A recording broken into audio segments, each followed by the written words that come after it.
baafu oba ebisowaani mwe tuteeka amazzi nti omuntu alinnyamu, ekyo nakyo kikulu. Ekirala engoye zino ze twambala protective gear, nti ovulo gy'okozesa ku mulimu ku kulima oba mu awantu awala wonna togikozesa mu mbizzi, biosecurity. Kati endala mu management ye housing, ebiyumba obizimbye otya? Waliwo ebya cement ebiri permanent, waliwo ebiri permanent yeno yonna naye ng'ate wansi bya IMO kye bayita omuzungu akiyita indigenous microorganisms, nti ekiyumba bakizimba bulungi nnyo naye wansi tutekamu obuntu bwa sawdust, tutekamu sawdust, obuntu obuva ku mbaawo, tutekamu obuntu obwo n'ettaka, kanetekamu obuwuka obwo omulimu gwabwo kulya bukyafu, kulya byoyo na musulo ate ne bitawunya. Ekirungi ky'eyo system terisi ya bbeeyi, ne bw'oba tolina osobola okuzimba wawa ate neya sementi ozimba nga azimba ennyumba yo. Ekirala nti tolongoosa omulimu gwe kuteekawo muteesi ki buwuka n'omala oteekamu mmere na buwuka embizinesi zeebaka. Ekyokusatu teziwunya, kyekirungi kyogwo. Naye ate bw'okozesa sementi ebiri permanent, ennyumba wansi ozimba nga azimba ennyumba yo. Ekyenjawulo toteekamu nniiru, toteekamu tayiro, okola kipande. Lwaki? Bw'okola nniiru embizzi eno ejja kukola ki? Ejja kuseerera egwe. Ate nga twagambye amagulu gano tugeetaaga nnyo. Kati bwe tumala ekiyumba, mu kiyumba omwo twetaaga okuteekamu amazzi. Ennaku zino tukozesa nipples. Ekirungi kyayo embizzi enywa amazzi mu budde bweyagala buli kaseera lweyagalidde. Kati bwe tuba tuzimba tulina okuteekamu nipples ezo, naye okuziteekamu obulungi. Nipple yandibadde nga pipe ziri mu kisenge, awo embizzi tezijja zikola ki? Zimenya. Pipe bw'eba ku ngulu zijja zimenya. So bwe tuba tuzimba naddala nga tonnazimba, ekyo kiteeka mu nkola. Naye oba wazimba dda, onomala oteekako pipe eba n'otema n'oziteekayo. Ekirala ebiwandiiko kintu kikulu nnyo. Tojja kumanya gy'ogenda na gy'olaga bw'oba tolina biwandiiko. Ekiwandiiko ekisinga obukulu kyeddi embizzi ye yalinnyiddwa oba lwe yawase. Ebirala byonna bitambulira okwo, okugeza nti embizzi bwe baba yawaka 1st January egenda kumala emyezi 3, wiiki 3, nnaku 3 okuwaka n'okiwandiika. Era otandikira nti ate njiwadde eddagala kaŋŋambe waliwo vaccines zino oba pavo waliwo vaccines, nti njiwadde eddagala nti njiwa ku lunaku lundi. Eno embizzi ezaaliddwa njiwadde eddagala kati ng'obuto nawo tulina engeri gye tubukolamu nti ngenda kuwa eddagala bwenti. Ebyo byonna tojja bikola nga tewawandiise. So ebiwandiiko kintu kikulu. Ye nina embizzi mmeka? Ntaddemu kyenkana ki? Amazzi embizzi emu enywa amazzi genkana ki? Eri emmere yenkana ki? Ekyo kikuyamba okupulaninga omwezi gwonna oba wiiki yonna. Ate era n'okumanya nataddemu ki? Bwe ntuuka ogitunda kiki kye nzigyamu? Era kye kiba tulowooza nti mu bisolo oba mu kulima temuli ssente kubanga tetuwandiika. Otuuka okuzitunda nga tojjukira na byewakola ki? Byewakoze. Oba olinajja n'akufootola nti osalako biki nga tolina biwandiiko. Naye oba wawandiise omanya nti wano wenkoma okukola ki? Okusala. The other is monitoring. Many of us don't stay on our farms.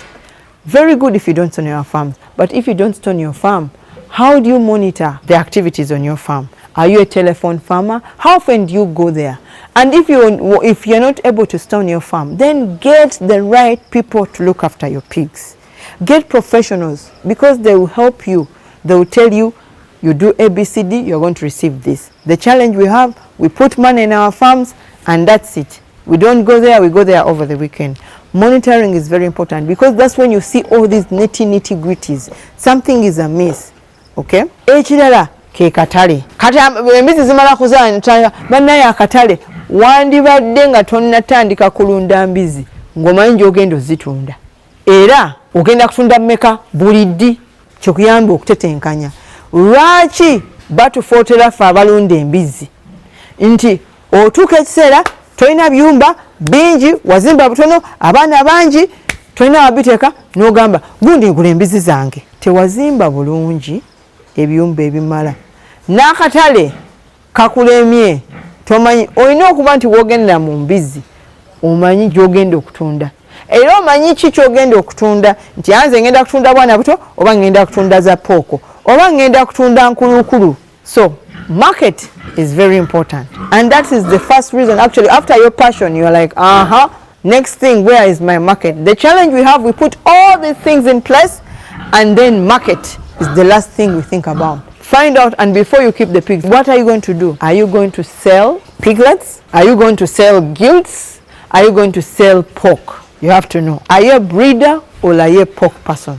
You have to know. That will help you even plan. By the time you do this, you have to have money until your first sale. If you are going to do pork, you have to have money from day one up to when the piglets are 6 months. Then you have to have money to feed the pigs for 1.5 years, because the whole 1 year they are growing, the piglets you bought, and then they will give birth, and then maybe it's the piglets you are going to sell.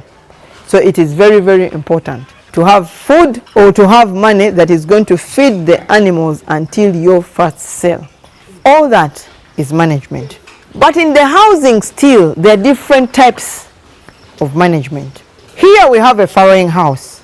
That is A, the place where the pigs give birth. And that place has to be warm. Even the housing is very different. It has to be warm. If you've not decided if you are going to keep pigs, it may be a little bit expensive to do that. And then there are temperatures in there where we keep the temperatures. The piglet, when it's born, needs to be looked after. It needs a certain amount of temperature.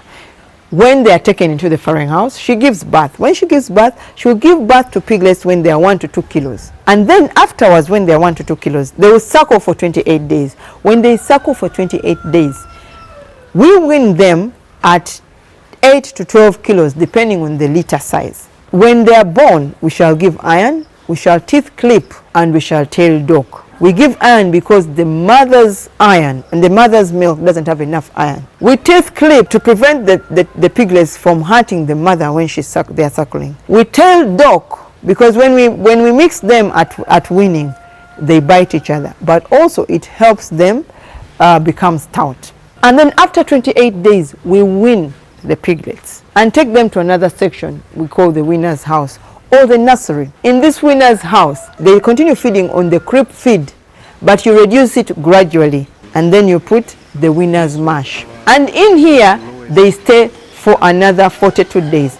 But the day we wean, these are the things we give. The day we wean, we give iron. The day we wean, we give a multivitamin, and we also give a dewormer to both the piglets and their mother. And the day we wean, the mother comes back and we make her face directly a male or next to the male. Why? You want the male to produce pheromones that are going to make the female go back on heat faster.